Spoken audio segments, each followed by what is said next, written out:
Olá, nono ano, good morning! Como você está nessa manhã de quarta-feira? E eu venho para apresentar para vocês as aulas de toda quarta-feira, que, como sempre, são duas aulas de história, duas aulas de inglês, uma aula de redação e uma aula de biologia. E dando sequência nesse vídeo, você assistirá às aulas dessa mesma ordem. A primeira aula de história com a Miss Aires, a segunda aula de inglês com o Mr. Steffley, a terceira aula de redação com a Miss Cristiane e a quarta aula de biologia com a Miss Val. No mais, eu gostaria de desejar a você uma boa aula, um ótimo dia e até amanhã. Fique com Deus.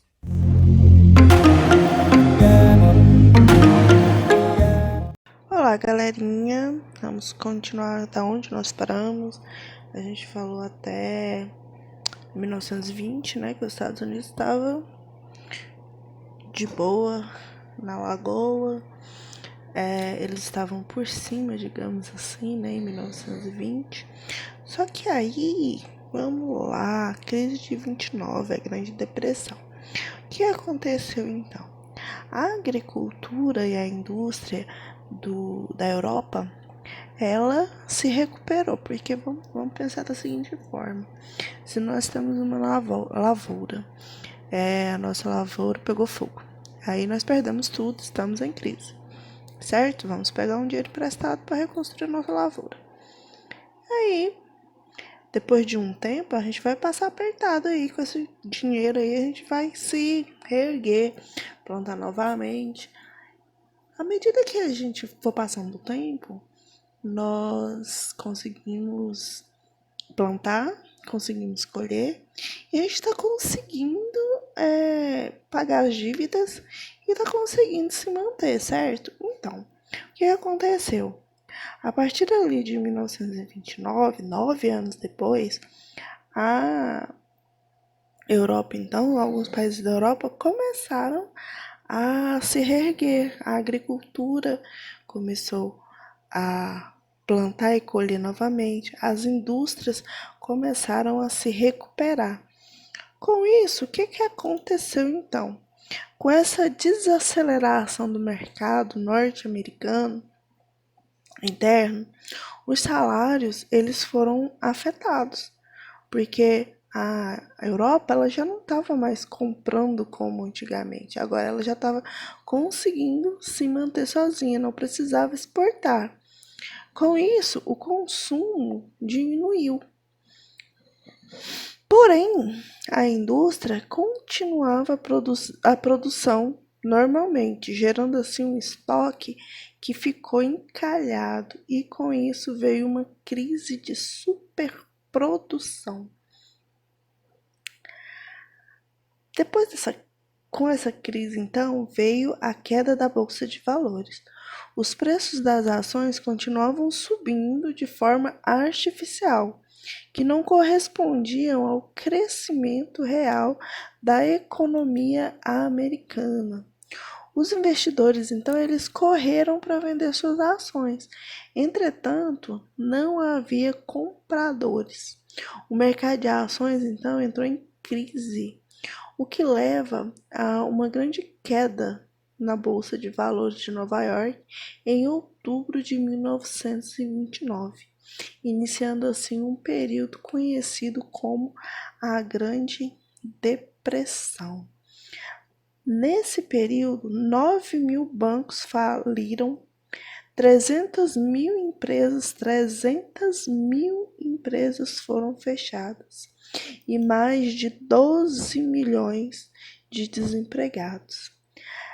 A Grande Depressão, deixa eu ver como que eu posso definir, ela foi um período de recessão econômica. Os reflexos dessa crise eles foram sentidos em praticamente todos os países capitalistas, principalmente na Europa e na América Latina. Porque o crescimento tanto da Europa quanto da América Latina, ela de certa forma está ligada, interligada ali com o crescimento econômico americano e, obviamente, está ligado com a Bolsa de Valores de Nova York. Os países europeus, eles passaram assim por momentos bem difíceis depois da Primeira Guerra. Eles tinham pela frente um trabalho então de reconstruir as cidades. E além de reconstruir as cidades, eles tinham aí também a obrigação de pagar a dívida contraída com os Estados Unidos, que, devido à queda da Bolsa de Nova York, começou então a cobrar essa dívida. Então, foi gerado, né, um grande número de desempregados. E com a produção agrícola e industrial da Europa, ela começou a se normalizar. A Europa começou a suprir a necessidade da população e a diminuir os gastos aí com a importação de produtos, o que fez com que impulsionasse a economia. Porém, quando ela começou a reerguer, quando ela começou a estar no auge, falou, opa, agora vai, a Bolsa de Nova York vai e quebra. E isso provoca uma nova crise nesses países europeus, com aí um alto índice de desemprego. Esses slides que eu coloquei aí para vocês, essas imagens são de pessoas em filas querendo emprego. A primeira imagem de cima são pessoas que vão atrás de alimentos que o Estado estava oferecendo, porque houve aí, além do desemprego, o congelamento do salário, a queda da produção e a redução de capital das indústrias. Então, o negócio estava totalmente bagunçado, não só nos Estados Unidos, como na Europa, como na verdade no mundo inteiro. Por isso que se chama a Grande Depressão, porque foi algo que atingiu a economia mundial. Depois de um tempo, lá em 1932, foi eleito um presidente que se chama Franklin Delano Roosevelt. Ele se tornou então presidente dos Estados Unidos e ele procurou salvar o capitalismo gerenciando por meio de reformas econômicas dirigidas pelo governo. Então, o que ele faz? Ele começa a investir, pega o dinheiro do Estado e começa a investir aí em obras públicas, né, como usinas hidrelétricas, pontes, estradas, e isso reduz um pouco o desemprego. Ele financia a agricultura e a indústria, traz aí um financiamento para a agricultura e para a indústria. Isso faz com que os produtores que eles estavam endividados, que tinham hipotecado até suas próprias terras, eles começam a ter condições de pagar as suas dívidas. As indústrias também começam a ter condições de pagar as suas dívidas. Eles controlam aí, ele controla a produção, né, para não gerar aquela questão lá da superprodução, né? Então ele faz aí o controle dessa produção para não gerar excedentes. Ele também reduz a jornada de trabalho, cria um salário fixo, salário mínimo fixo, o seguro-desemprego e o auxílio aos idosos. Então, é essa pessoinha aí, Roosevelt, que faz com que a economia norte-americana comece a se reerguer. Ao mesmo tempo que a economia americana está se reerguendo, lá na Europa, novas formas de se governar, elas vão surgindo. São as formas de se governar que aparecem no meio das crises. Então, a primeira aí é o fascismo, que começou ali na Itália. O que é o fascismo, então? Ele tem aí como característica a centralização do poder na mão de uma só pessoa. Isso é o quê? É o totalitarismo. Totalitarismo, então, é isso. A palavra total não é algo total. Se você faz uma conta, 2 mais 2, qual é o total? 4. Então, esse totalitarismo, então é isso, essa centralização do poder na mão de uma só pessoa. O nacionalismo é uma valorização. Na verdade, não é uma valorização, é uma supervalorização da cultura nacional. Se você supervaloriza a sua cultura, lembra aí da etnocentria, o que acontece então? Isso faz com que as outras culturas sejam inferiorizadas. E aí a gente tem uma tendência à xenofobia, ao racismo, ao desrespeito às minorias. Começa nessa questão aí do nacionalismo. O militarismo, o que o militarismo faz então aí? O militarismo, ele impulsiona a indústria bélica, ou seja, a indústria de armas, dos países europeus. E eles investem nessa força bélica, se preparando para uma nova guerra, porque eles estão saindo de uma guerra. Então eles não querem ter que passar por isso de novo. E aí então eles começam a se preparar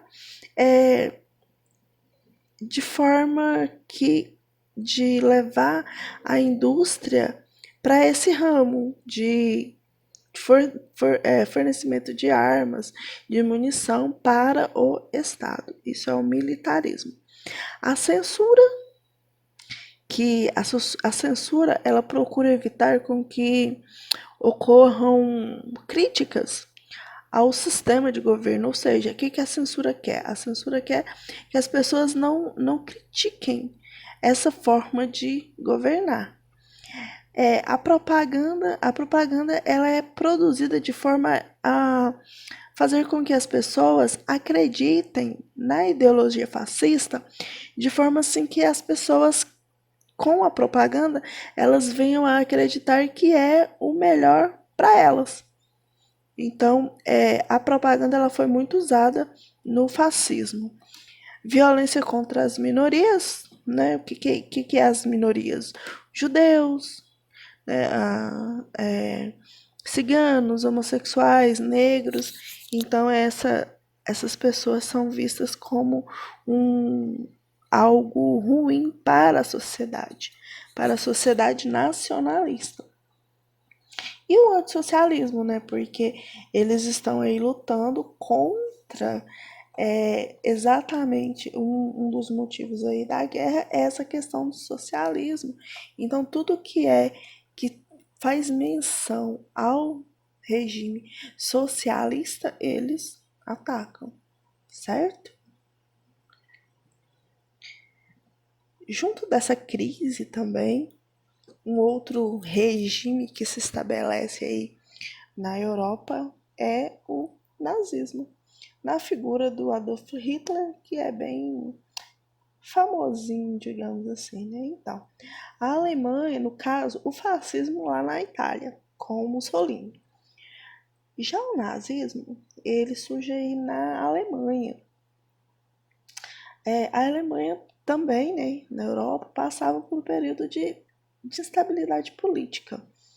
Várias reivindicações da população, várias revoltas, principalmente uma das maiores reivindicações da população era o fim da monarquia e o estabelecimento da república, que foi conquistado em 1918. Foi aprovada aí a Constituição Federalista. Porém, ainda continuava tendo aí uma falta de consenso, uma instabilidade no cenário político. Então, mesmo tendo aí aprovada essa Constituição, não houve um consenso. Então, continuou aí as reivindicações dos grupos que apoiavam o que eles queriam. Eles não tinham uma unidade, as pessoas, os grupos, os partidos políticos, eles não eram unitários. Em 1920, que começou aí, a Alemanha começou também a se erguer, certo?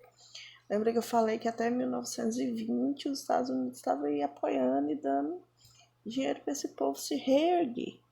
Então, em 1920, a crise econômica começa a bater nas portas da Alemanha.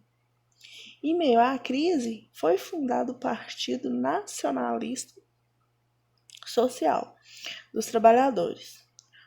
O que foi esse partido? O Partido Nazista, que deu início aí ao nazismo. O nazismo, ele apresenta algumas características. Eu coloquei algumas no slide. Nacionalismo superior. Que é isso? É essa questão da necessidade alemã de se constituir como nação perante o mundo e se mostrar como uma nação superior.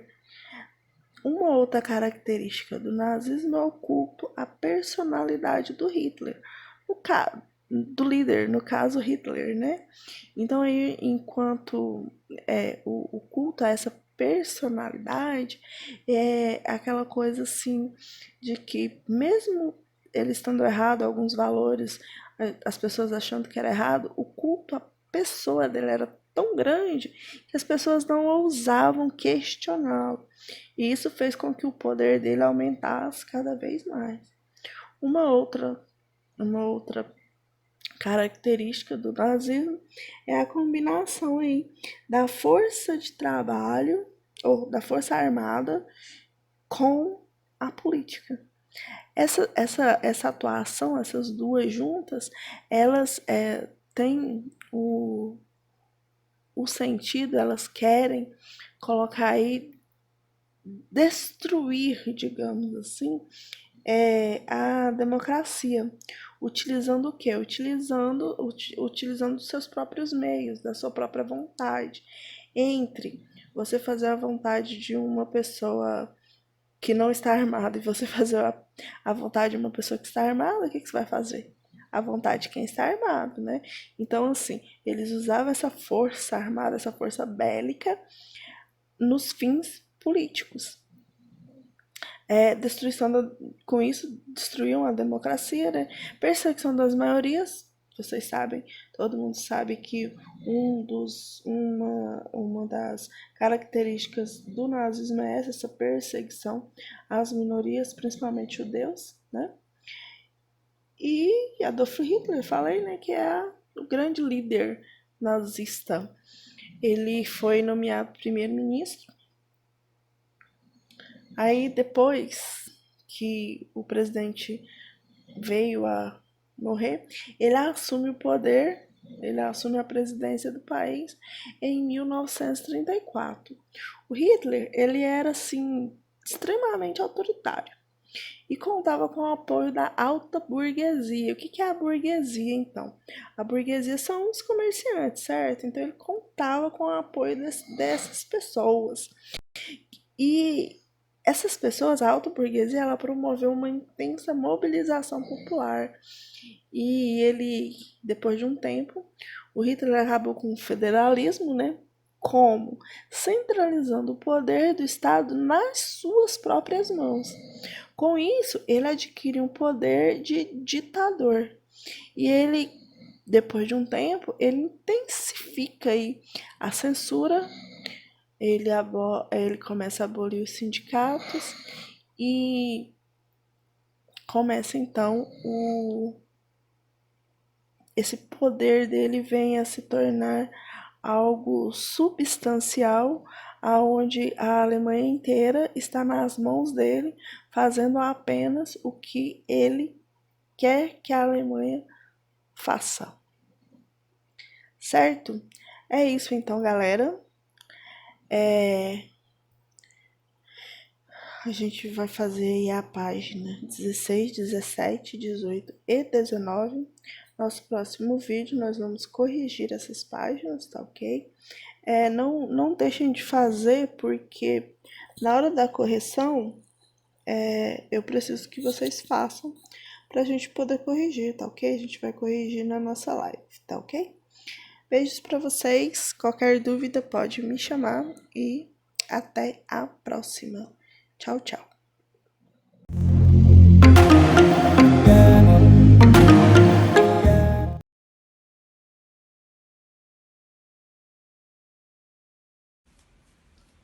Tudo bem, galera do nono ano? Para o nosso próximo conteúdo para essa semana, eu trouxe para vocês Text and Comprehension. O que seria Text and Comprehension? Texto e interpretação.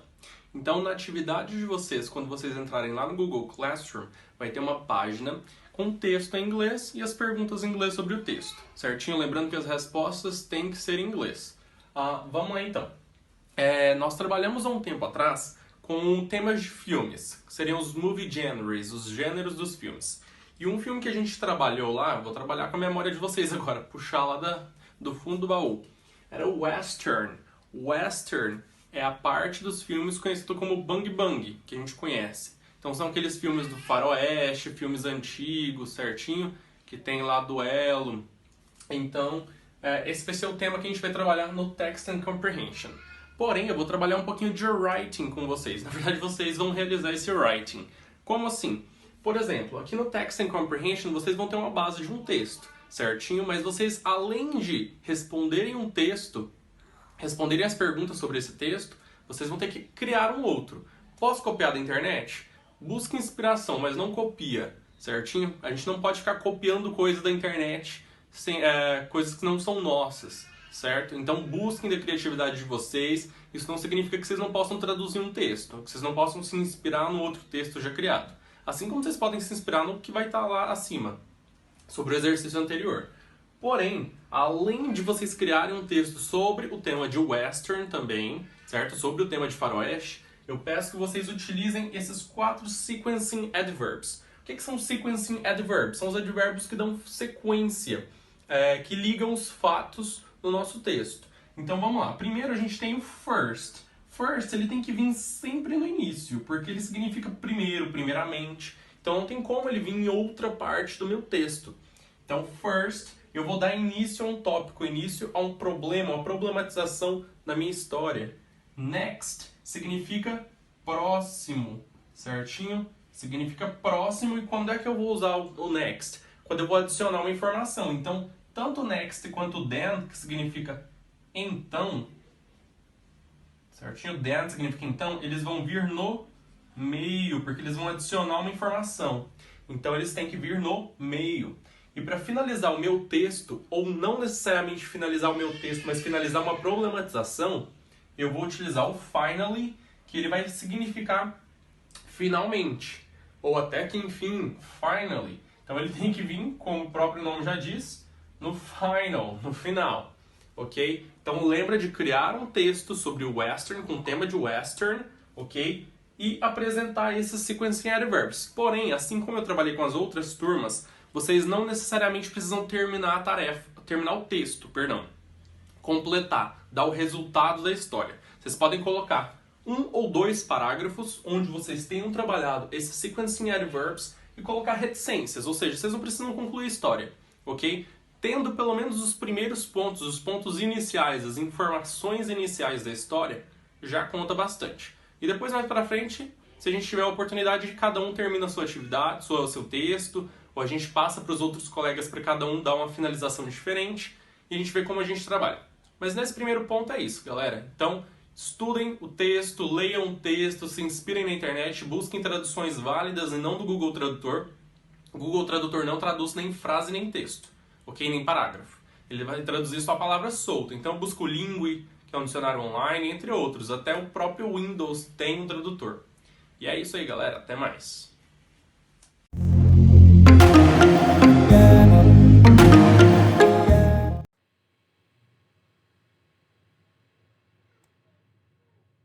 Bom dia, nono ano, tudo bem com vocês? Espero que esteja tudo ótimo. Bom, hoje nós temos aí uma aula de redação, tá? Seguindo aí nosso horário oficial de aulas, né? Hoje é quarta-feira, dia 15 de abril. Para hoje, o que nós temos? Nós temos as correções dos exercícios da página 16 a 24, que foram aqueles exercícios da semana passada. e um homework, uma atividade de casa, tá? Uma atividade para casa, que será uma lista de exercícios que eu estarei disponibilizando lá no Google Classroom, tá? Na verdade, já vai, quando vocês estiverem assistindo esse vídeo, ela já vai estar disponibilizada, tá? Então, eu preciso que vocês abram aí o livro de vocês aí, tá? Nas atividades aí, da página 16 até a 24, tá? Do módulo 2, tá bom? Vamos aí, meninos. Então, essa atividade aí, né? Nós seguimos aí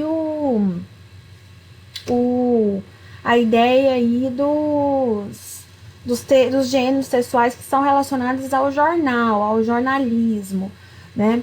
Então, aí nós temos aí os diversos gêneros do jornal. O jornal é constituído de diversos gêneros textuais e abrange os mais diferentes assuntos. A notícia, a reportagem, o editorial, a entrevista, a carta ao leitor, o artigo de opinião e a crônica jornalística são os gêneros jornalísticos mais utilizados. No entanto, há outros. Veja a seguir alguns. Então, aqui nós temos uma charge. Na aula passada eu falei, até comentei com ela com vocês. Em sua opinião, deixa eu pegar a caneta aqui.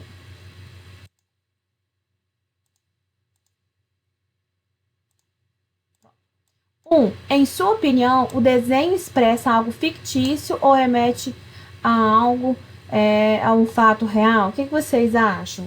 Isso aí é fictício, é da ficção ou é real? Nesse caso aí, a imagem, ela é algo que, fictício, mas ela representa alguma coisa que seja relacionado à realidade.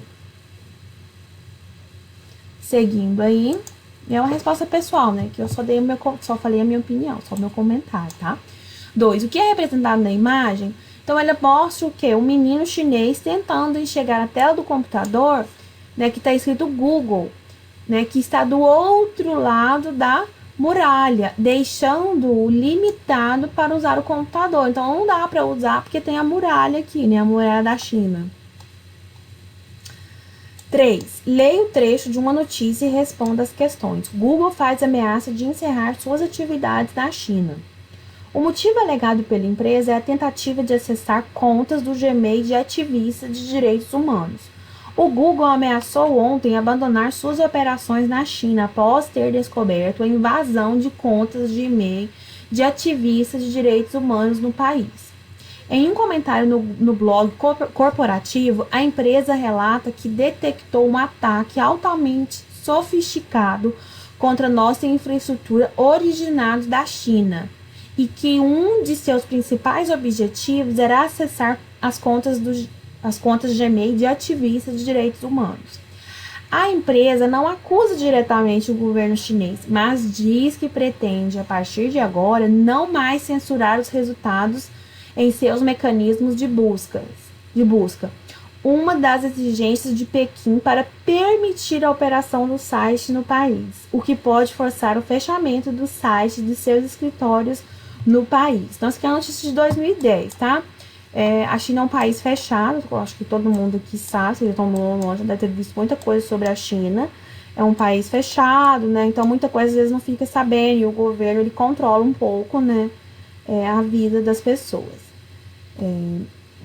Seguindo aqui, a nossa correção. A leitura do trecho da notícia permitiu que você compreendesse melhor a charge? Explique. No caso, sim. Por quê?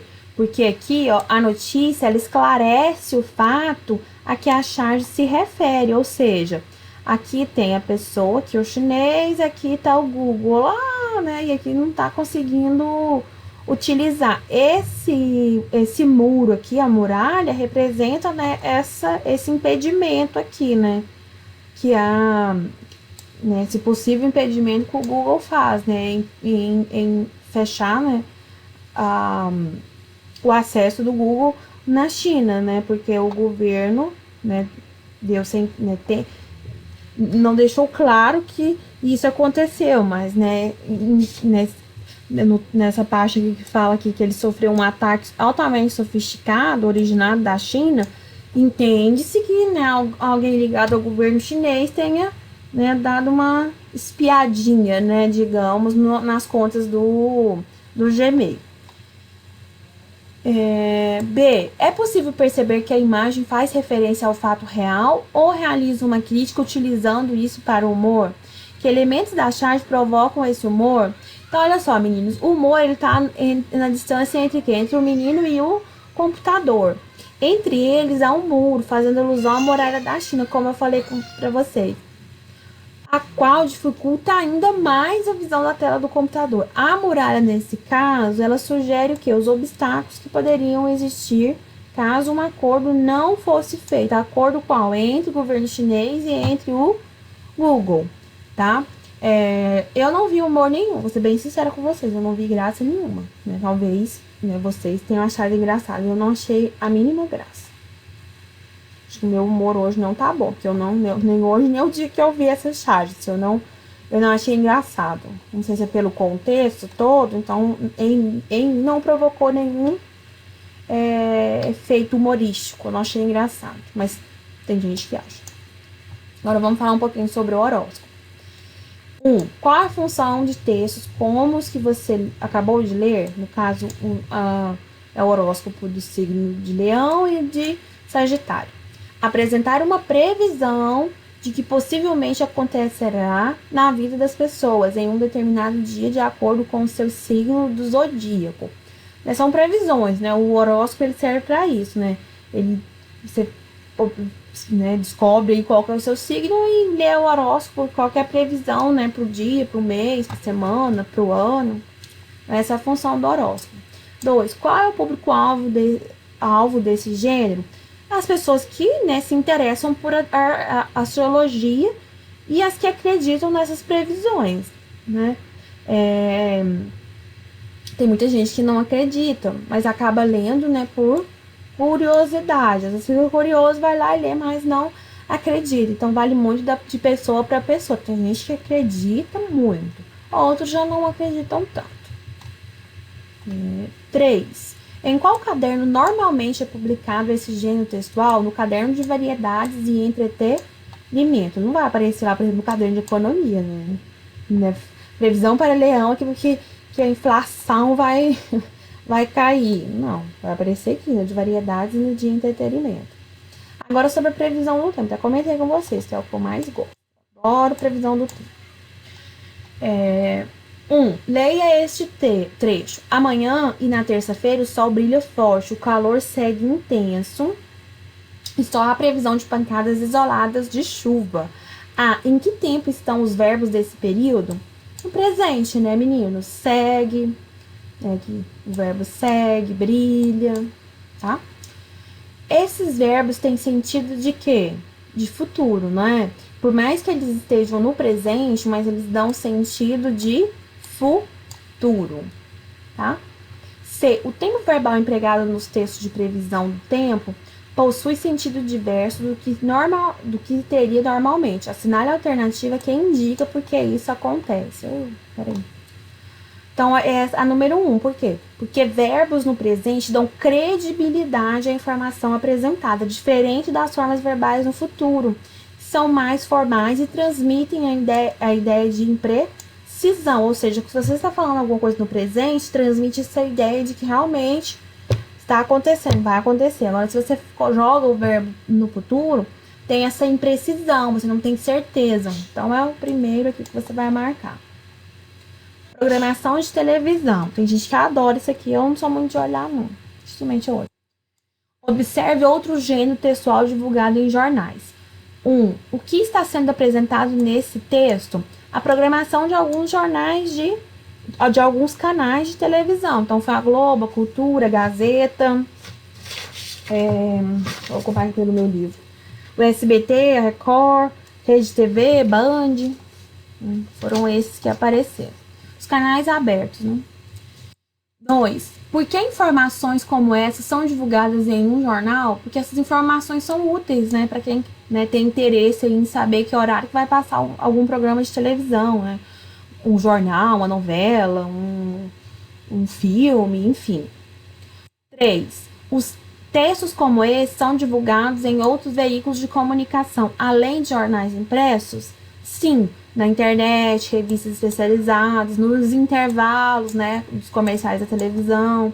Eu não tenho assinatura de jornal impresso aqui em casa, então quando eu tenho interesse em ver alguma coisa, eu acompanho aqui pela internet, ou então, se você clica no botão lá do aparelho, do controle remoto da sua operadora, ele te dá pelo menos aqui em casa, dá a programação de 24 horas, as próximas 24 horas, o que vai aparecer. Então, às vezes eu olho por lá também, porque às vezes eu quero saber alguma coisa, algum horário de algum programa de televisão, eu olho por lá. 4. Essas informações são direcionadas a um público específico? Explique. Não, né? Pois qualquer pessoa pode procurar essas informações, já que as programações de televisão são assistidas pela população em geral. Todo mundo assiste televisão, ou se não todo mundo, né, boa parte, né? Anúncio classificado. Então aqui eu tenho um anúncio do corretor, corretora e do apartamento aqui. Qual é a função desses anúncios? O primeiro aqui é anunciar o quê? Uma vaga de emprego. E o segundo é a venda ou a locação, né? Ou seja, alugar um apartamento. Seguindo, número 2, ambos possuem a intenção de atingir o mesmo público-alvo? Explique. Não. Porque no primeiro anúncio, o público-alvo são as pessoas que estão buscando por uma vaga de emprego. E no segundo é para quem deseja comprar ou alugar um imóvel. Então, são para públicos diferentes, tá? 3. Assinativa que apresenta características comuns aos dois anúncios. Então, eles são o quê? Textos pequenos e com uma linguagem objetiva e abreviada. Vamos para o exercício de número 4. Leia as alternativas e assinale o que apresenta a estrutura dos anúncios classificados. Então, é o primeiro aí. Anuncie um produto ou serviço apresentando dados do que é anunciado. Além disso, informam um meio de contato, como telefone, fax, e-mail. Às vezes, informam também o preço e o horário disponível para contato. Nossa, eu nunca usei um fax. Nem sei como utiliza. Agenda cultural.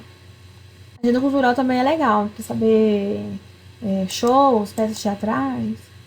1. Que informações são apresentadas no texto? As peças de teatro que estão em cartaz na cidade de São Paulo. 2. Quem são as pessoas que procuram as informações apresentadas nesse espaço do jornal?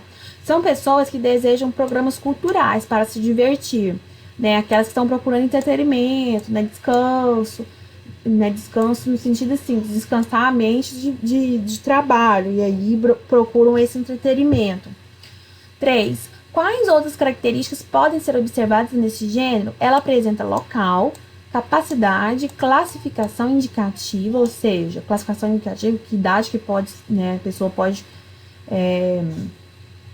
qual a faixa etária, né, qual a idade das pessoas que podem frequentar aquela peça teatral, aquele evento, horário e preço. Aí aqui tem um textinho falando, né, sobre agenda cultural. Agora nós vamos lá para a página 21, meninos, seguindo aí a correção, tá?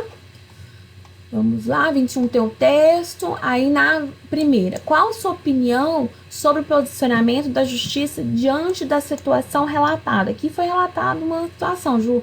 Eu só vou ler o título com vocês. Justiça manda dona de 26 animais ficar só com 4. Decisão foi dada após a ação ser movida por vizinhos. Então, aqui é uma situação aqui que a pessoa tinha uma quantidade muito grande de animais dentro de casa, né? E aí o vizinho, a vizinha foi lá e entrou com um processo, né? Porque fazia barulho, né? Tinha questão do mau cheiro. Então, teve toda essa problematização, né? 26 animais, né, dentro de uma casa tem que ter uma estrutura enorme, né? Se for uma casa pequena, não funciona, né? As questões sanitárias não permitem isso, né? Diferente você falar assim, tem 26 peixes dentro de casa, aí é diferente, tem dentro de um aquário. Agora, gatos, igual aqui, cachorros e outros animais, eles precisam de espaço para correr, para brincar, para para fazer suas necessidades e dentro de uma casa que seja pequena é impossível, né? Faz mal tanto para os seres humanos quanto para os animais também, porque eles ficam numa situação de falta de higiene, por mais que tenha uma boa vontade da pessoa, eu entendo que tem-se a boa vontade de quem, né, no caso, essa pessoa que ela tá dando a reportagem, tem-se a boa vontade, né, em estar cuidando dos animais, mas também tem que pensar no bem-estar deles, né, se tá tudo bem para eles e para ela também, né. 2. O jornalista expõe sua opinião sobre o fato apresentado? Não, o jornalista não expõe sua opinião, ele apenas relata. Diferente do que eu fiz agora. Agora eu dei a minha opinião, eu falei que, né, eu dei a minha opinião falando aí que tem que ter um bom senso, né, para não fazer mal nem para a pessoa nem para os animais. O jornalista não, ele colocou somente o fato que ocorreu. 3. Identifique na notícia as partes essenciais desse gênero textual. Então, nós vamos identificar lá a manchete, a linha fina e a lead. Aqui, meninos, voltando aqui. Então, olha só, a manchete é o início aqui, né? Então, aqui nós temos aqui a manchete, que é esse títulozinho aqui, que dá, né, dá ao leitor um entendimento assim, do que vem aí a ser colocado que vem a ser lido aí na reportagem. Então, Justiça manda dono de 26 animais ficar só com 4. Agora a linha fina, que vem embaixo da manchete. Decisão foi dada após a ação movida por ex-vizinha.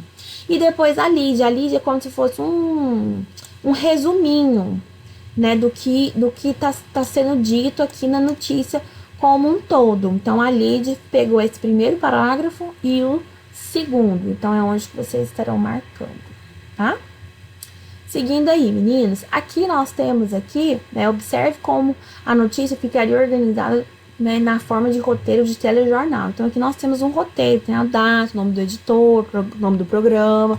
Então, isso aqui é o bastidor do jornal, né? Aqui som, música de abertura do telejornal, apresentação dos jornalistas, apresentação do jornal aqui, né, a manchete, que no caso é o jornal cotidiano. Exibir animais, exibir imagem da residência, né, da professora universitária, que foi a mulher que foi citada lá em cima. E aqui, né, tem a assinatura do editor-chefe, ou seja, tá tudo ok, agora vamos colocar em prática. Vamos aqui seguindo as correções. Número 1. Em relação aos telejornais, assinala a alternativa correta. A notícia, a segunda. A notícia, quando transportada para o roteiro de telejornal, passa a apresentar apenas dados essenciais do fato noticiado. No entanto, se a notícia é interessante ou se a redação do jornal considera que o fato merece atenção maior, ela é complementada por uma reportagem local, ou seja, repórteres cinegrafistas vão até o local onde ocorreu o fato para mostrar aos telespectadores mais detalhes do caso. Isso aqui acontece muito desses jornais policiais. Acontece muito, assim, teve um assassinato, um roubo, um assalto a banco em tal lugar. Aí noticia o fato e os jornalistas vão para o lugar. Mesmo que o fato já tenha passado, já não tenha sido naquele momento, eles já estão lá fazendo esse tipo de reportagem. Eles vão fazer esse tipo de reportagem. 2. Por que o texto escrito em roteiro precisa se aproximar da linguagem coloquial? Porque os roteiristas orientam os textos para uma apresentação oral, ou seja, mais dinâmica. 3. Ao receber adaptações para o roteiro, foram eliminadas as informações secundárias da notícia impressa. Além disso, quais outras partes da notícia foram suprimidas, ou seja, foram escondidas? A manchete e a linha fina. 4. Leia as alternativas e assinale aquelas que apresentam características de um roteiro de telejornal. Então, olha só. Possui 2 colunas. O lado esquerdo, que contém as descrições das imagens, e o lado direito contém tudo que for relacionado a som, incluindo falas descritas nessa parte. E depois, né, apresenta cabeçalho indicando data, nome do editor, nome do programa, retranca, né, que é o assunto, e o tempo. Essa produção de texto aqui, meninos, eu tinha passado a ser feita no caderno, lembra? Ser feita no caderno e depois colocado lá no Google Classroom, tá? Voltando aqui, então, hoje nós fizemos as correções, os exercícios, tá? Eu estarei deixando para vocês lá no Google Classroom uma lista de exercícios que tenha como base esse gênero aí jornalístico, tá? A atividade que vocês estarão fazendo é sobre essa questão ainda do jornalismo, né? Desse tipo de gênero, desses tipos de textos, tá bom? Meninos, beijo para vocês. Até a próxima aula. Bye, bye.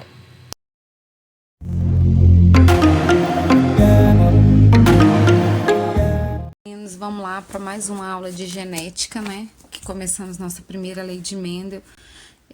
Tô sofrendo daqui para organizar as aulas para vocês, né? Para ficar mais fácil. Então, hoje eu vou usar um recurso diferente, né? Vou começar a usar o recurso do PowerPoint, depois eu vou usar um outro recursozinho, que vai ser o caderno. Só reforçando que a primeira lei de Mendel, né? Os alelos, eles segregam de um mesmo loco na meiose para a formação dos gametas. Eu vou pegar uma resolução de um exercício, né? Vou tentar fazer ele aqui, depois eu vou fazer mais dois. Se considerarmos o caráter de olhos claros, recessivo em relação aos olhos escuros, que cor de olhos poderão ter as crianças originadas de um casamento entre uma mulher de olhos claros e um homem de olhos escuros, cuja mãe tinha olhos claros? Como eu falei para vocês na aula de ontem, todo exercício de genética, ele precisa tirar os dados. Então, a primeira coisa que você vai tirar é os dados desse exercício. Olha lá, os olhos claros, ele é recessivo. Então, a característica dele vai ser minúscula, a letrinha. Certo? Aí ele quer saber quais a cor de olhos que uma criança pode ter, né? Se a mãe tem olhos claros e o homem tem olhos escuros. Só que a mãe desse homem, ela tem olhos claros. Então, a mulher, se ela tem olhos claros, eu vou colocar a característica azinho para ela. Como o homem tem olhos escuros, ele tem um gene dominante, a azão. Então, para isso, né, ele tem um gene recessivo, o azinho. Por quê? Porque a mãe dele tem olho claro. Então, olha lá que eu fiz isso para vocês. Após ler o exercício, iremos retirar as informações. A mulher tem olhos claros, então ela é azinho. O homem tem olho escuro, azão. Por que eu sei que é azão? Se ele tem olhos escuros, ele tem que ter um gene dominante, azão.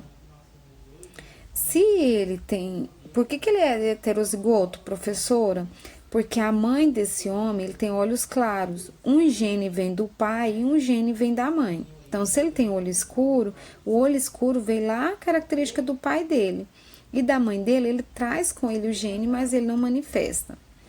Aí eu coloquei aqui para vocês que os olhos escuros, ele domina sobre os olhos claros. Então, a pessoa que tem olho escuro, ela pode ter o gene azão-azim ou azão-azão, ok? Aí eu vou montar agora o quadro ou o chuveirinho. Vou montar os dois, na verdade. Eu fiz uma animação, mas eu acho que não deu muito certo, não. Eu fiz para aparecer aos poucos.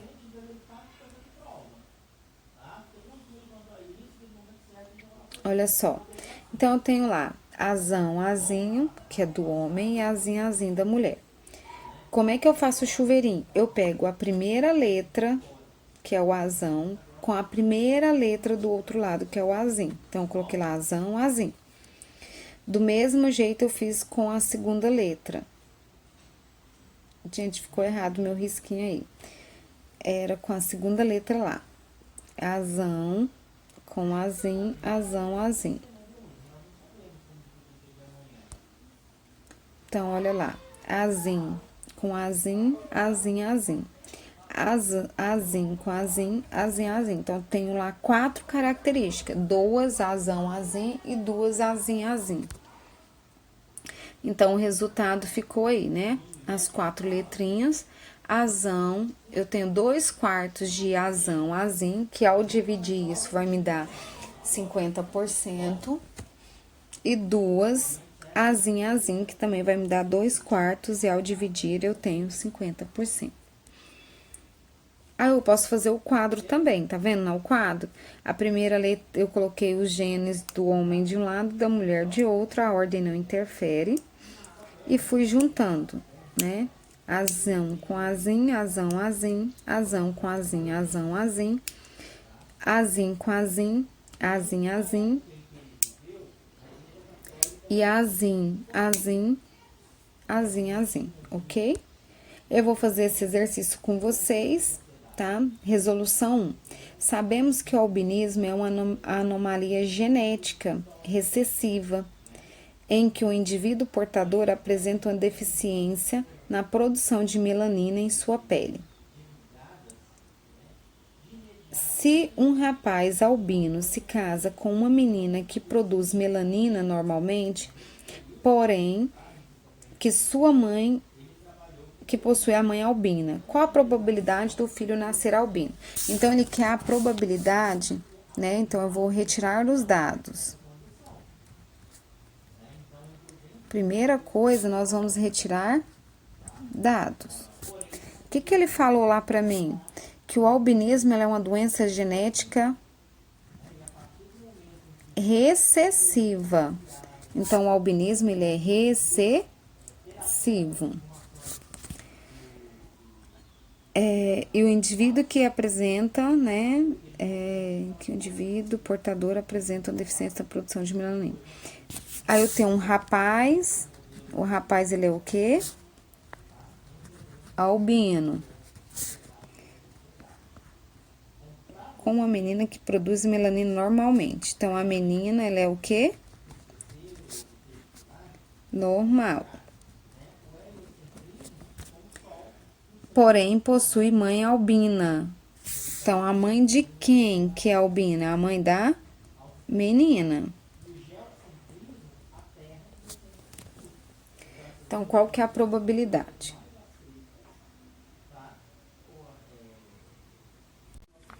Olha aqui, menina. Então, o que eu falei pra vocês, ó, vamos retirar os dados, né? O albinismo é uma característica recessiva.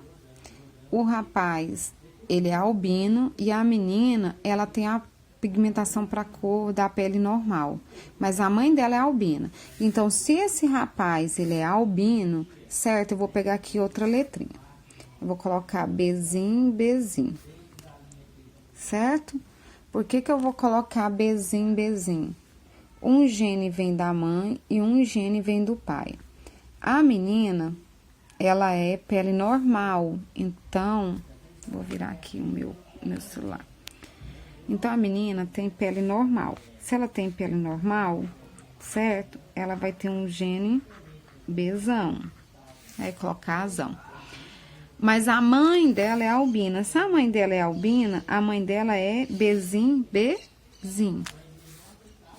Então, ela vai ser aqui, Bzão, Bzinho. Vamos fazer esse Bzinho aqui diferente, mais bonitinho, bastão. Como é que eu vou fazer isso? Eu vou fazer o cruzamento. Eu vou colocar, primeiro eu vou fazer de chuveirinho, para ensinar vocês a fazer de chuveirinho. Eu não tô com a caneta aqui de cor diferente. Ó, eu vou pegar essa primeira letra com essa daqui. A primeira letra maiúscula, ela vem na frente, e a segunda vem aqui.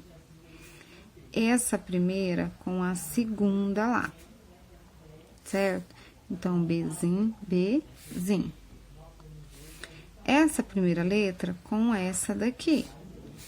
Bzão, que é esse, com o Bzinho que veio de cá. E agora, eu vou pegar e vou fazer esse. Bzinho, Bzinho, certo? Eu tenho 1, 2, 3, 4 resultados, certo?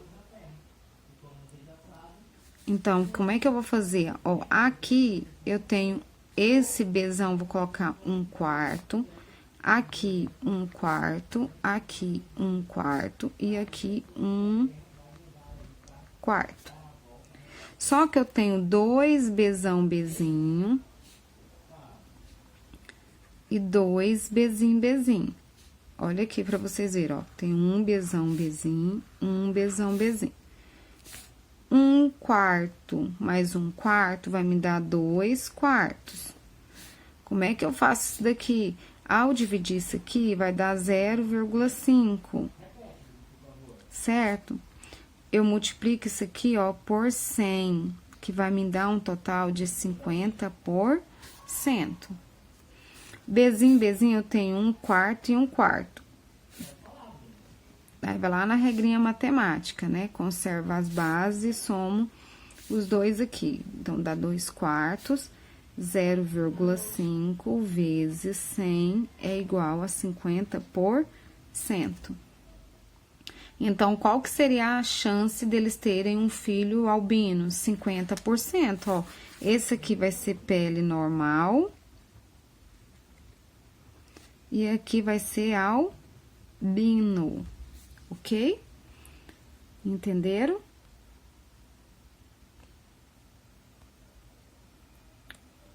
Bom, meninos, agora nós vamos para a resolução 2, né? Considera o hedrograma que representa uma família portadora de caráter recessivo condicionado por um gene situado em um dos cromossomos sexuais. Então, eu tenho uma mulher normal, um homem afetado. E aí, depois ele vai fazer as afirmativas para a gente poder determinar. Então, vamos lá para a resolução. Olha só, desenhei o heredograma aqui no meu caderno e ele faz algumas suposições, certo? Então, a gente precisa determinar os genes, ó. Se esse homem aqui tá pintado, esse quadradinho, é porque vamos colocar que ele é totalmente recessivo. Nós não estudamos herança ao sexo, mas nós temos algumas doenças que é restrita ao sexo feminino ou ao sexo masculino, certo? Mas ele não fala que tipo de herança é essa. Esse gene é um do pai e um da mãe. Esse homem é filho do casal 3 e 4. Então, um gene ele veio dessa menina e um gene veio desse pai, certo? Se eles têm pigmentação normal, então possivelmente eles são azão azim, certo? Olha, um gene é do pai e um gene é de quem? Da mãe. Professora, e aqui, como é que eu vou saber se eles são homozigotos ou heterozigotos? Não tem como a gente determinar, mas a gente sabe que tem um azinho aqui que pode ter vindo tanto do pai quanto de quem? Da mãe. Então, eu posso afirmar que o 1 e o 2, ele pode ser heterozigoto. Por que ele não vai ser homozigoto? Gente, se ele aqui, ó, for azão, a mulher, e aqui, azão, azim, se eu for fazer isso aqui, ó,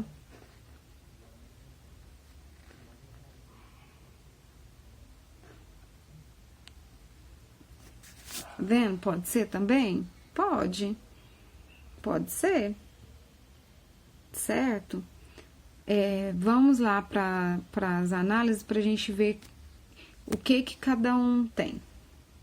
Então, a respeito daquela genealogia, né, que é o heredograma, podemos afirmar que a mulher 2 é homozigota? Podemos afirmar que ela é homozigota? Não podemos afirmar que ela é homozigota. Ela pode ser tanto homozigota quanto heterozigota. Letra B, as filhas do casal 3 e 4 são certamente portadoras do gene?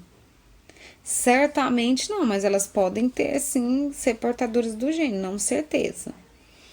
As mulheres 2 e 3 são certamente... As mulheres 2 e 3 são certamente portadoras do gene? Olha, a 3, a certeza dela ser, porque ela tem um filho albino. Agora, a 2 não dá pra gente afirmar, ok? Então, a gente vai continuar deixando ela pra lá. E essa palavra certamente, geralmente, ela indica... Não que ela indica errada, mas ela é pra gente pensar nela um pouco. Letra D. Todas as filhas do casal 1 e 2 são portadoras do gene? Olha, todas as filhas do casal 1 e 2 são portadoras do gene? Não posso falar que são todas, né? Os homens 1 e 4 são certamente produtores do gene? Olha, como por enquanto manifestou no homem, nós podemos ficar com essa resposta, certo? Porque o homem número 1, ele pode carregar esse gene? Pode, mas pode estar não manifestado. Agora, o 4 é certeza dele ter esse gene, certo? Então, nós ficaremos com a alternativa letra E. Meninos, obrigada. Faça os exercícios que tá lá no Classroom e me manda as dúvidas, né? Tentem fazer e me manda a imagem de vocês tentando resolver para mim ver onde tá errando, onde tá fazendo certo, tá? Para mim poder auxiliar vocês. Beijinhos e boa semana para vocês.